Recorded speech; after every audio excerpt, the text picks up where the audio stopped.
God, I hate winter. God, I hate winter. In the summer, I'm always like, when's the winter coming? I want snow. Where's the snow? It's like, did I forget what cold felt like? Did I forget the amazing sensation of scraping ice off my windshield in negative 10-degree weather?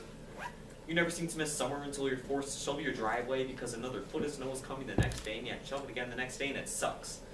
I mean, who doesn't love summer? You get to chill, relax, no school, and the best part, I know all of you are expecting me to say, the reality shows. Well, I'm not talking about the crappy ones like The Bachelorette. I'm talking about the cool ones, which is today's topic, Big Brother. If you're not sure what Big Brother is, hi, my name's Jack. I watch way too much Big Brother and I'm going to tell you about it. So today we're going to go through what Big Brother is, why we find these types of shows entertaining, and then some strategies to help you through the first few weeks. But first, you should know the history of the show. Big Brother dates back to the beginning of the reality TV show craze. The very first season aired in the Netherlands in 1999, and since then, the show's format has been copied in over 40 countries, including Brazil, Bulgaria, Germany, Italy, Spain, Africa, the United Kingdom, and the United States. Big Brother 1 premiered in the US on July 5th, 2000. In the 17 years since it has started, there has been 18 seasons. Every season, excluding the 9th, aired in the summer. The show is hosted by Julie Chen, famous for her work on The Talk and the CBS Morning Show, and was accurately given the nickname Chenbot for her constant use of the phrase, "but first." Every week of this 3-month-long summer vacation has 3 episodes, one on Wednesday, one on Thursday, and one on Sunday. For those that are unfamiliar with the show, I'm going to give you a quick summary. So 16 complete strangers are locked into a house for 3 months. These people are completely isolated from the outside world in a house wired with hundreds of cameras and microphones. This means they have no access to phones, TVs, books, or computers, and fans can listen to every word they say. These house guests compete in a range of different mental, physical, and endurance competitions aimed at receiving power for that week. The winner of the power, accurately called the head of household or HOH, nominates 2 people for eviction. Every week, the HOH, the 2 nominees, and 3 people chosen at random compete in what is called the veto competition.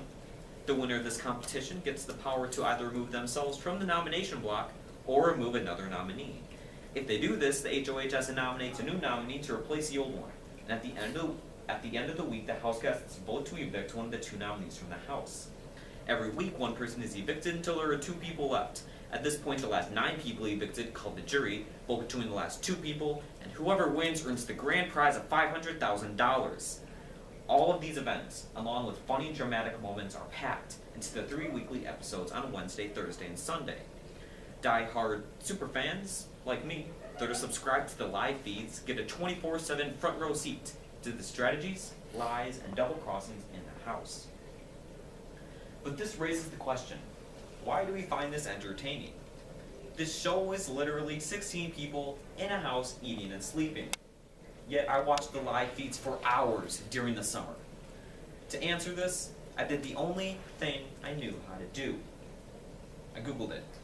The first link said, everybody who watches reality TV is narcissistic.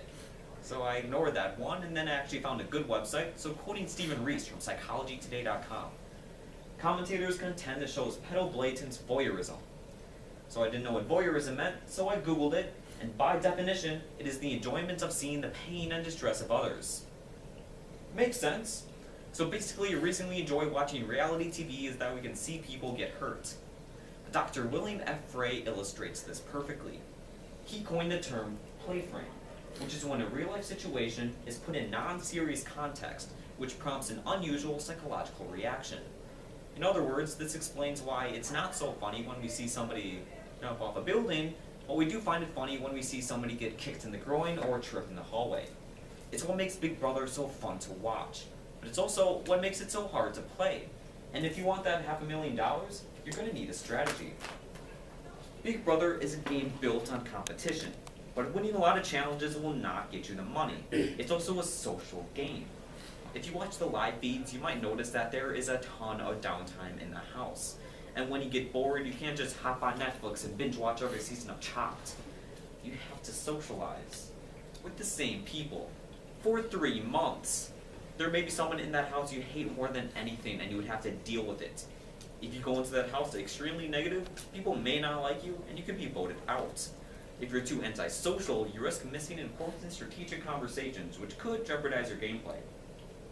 It is a general strategy by good Big Brother players to be the last to go to bed and the first to wake up. But in contrast, if you're too social or just annoying the other house guests, it could paint a big target on your back. You need to be smart to play this game. You need to understand the social balance and how to handle tough situations. Doing so should help you through the first few weeks.